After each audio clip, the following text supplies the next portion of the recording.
네, 교회박 형목입니다. 오늘 소개할 책은 지평선에서 나온 조나단 에드워즈의 신앙과 정서입니다. 이 책은 부흥과 개혁사란 출판사에서 신앙 감정론이란 제목으로 번역되어 나오기도 했습니다.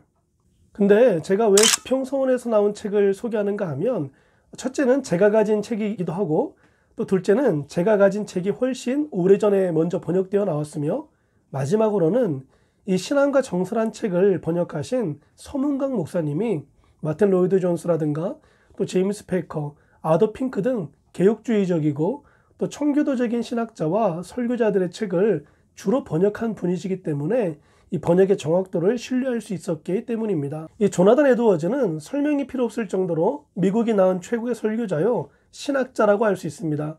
이 책에 나와 있는 저자 소개에 따르면 조나단 에드워즈는 영어권 세계에서 가장 지적이고도 영적인 신학자 중에 한 사람으로 손꼽힌다고 말합니다. 아마 한 번쯤 들어보셨을 건데요. 진노하시는 하나님의 손안에 있는 죄인이란 설교로도 아주 유명하죠. 그가 쓴 저술 중에서도 이 신앙과 정서란 책은 걸작이라고 칭송받는 책이기도 합니다. 책의 분량이 꽤 되고 내용도 약간 어렵긴 하지만 기독 지성인이 되려는 사람과 또 올바른 종교적 정서를 분별하기 원하는 사람, 그리고 참된 신앙과 거짓된 신앙이 무엇인지 알기 원하는 분들은 반드시 읽어야 하는 책입니다. 아니, 그냥 이 영상을 보시는 분들은 무조건 구입해서 읽어보시길 바랍니다. 이 책의 원문 제목이 The Religious Affections인데, 이 affections란 단어를 우리말로 옮기기가 난해합니다. 그래서 번역가들이 책의 내용을 참고해서 정서 내지는 감정 등으로 번역한 것 같습니다.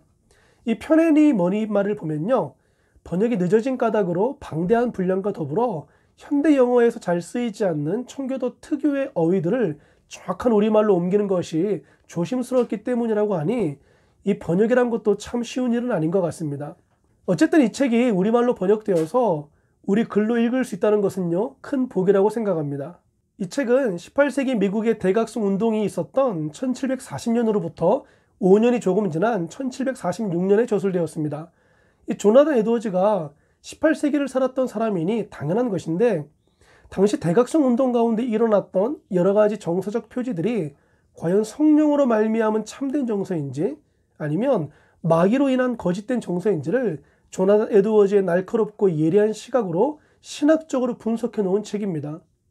물론 신학적이라고 해서 신학교에서 배우는 신학서적 수준이 아니니 얼마든지 읽으실 수 있습니다. 이 책은 제가 줄을 긋지 않은 곳이 없을 정도로 한 문장 한 문장이 꽤 예리한데요. 인상 깊었던 몇 가지 내용을 말씀드리면, 육신에 나타나는 반응이 참된 정서의 기준이 될 수는 없다고 합니다. 또 신앙의 정서가 성경과 연관되었고, 또 그것이 마음에 큰 인상을 끼쳤다고 해도 그것이 신령한 정서의 여부의 표징은 아니라고 합니다. 예를 들어서 부흥회 중에 쓰러지거나 어떤 특이한 경험을 했다고 해서 반드시 성령의 역사가 아닐 수도 있고, 기도 중에 어떤 성경 구절이 떠오른다고 해서 성령께서 주시는 말씀이 아닐 수도 있다는 것이죠. 왜냐하면 마귀도 하나님 말씀을 인용해서 예수님을 시험하잖아요. 이런 내용들을 쭉 써내려가다가 결론적으로 조나단 에드워즈는 내가 경험한 것이 참된 정서인지 거짓된 정서인지를 구별할 수 있는 유일한 표지는 삶의 열매라고 말합니다. 내가 어떤 정서적 경험을 한 뒤에 삶에서 열매로 나타난다면 참된 정서이나 그렇지 않으면 거짓된 정서라는 것이죠. 이것으로 여러분은 600페이지나 되는 책의 결론을 단 몇 분 만에 알게 되셨습니다. 그러나 정말 중요한 내용들이 많이 담겨있는 책이니 꼭 기회가 되신다면 구입해서 읽어보시길 강력히 권해드립니다. 성령의 열매는 반드시 삶에서 열매로 드러나게 되어 있습니다.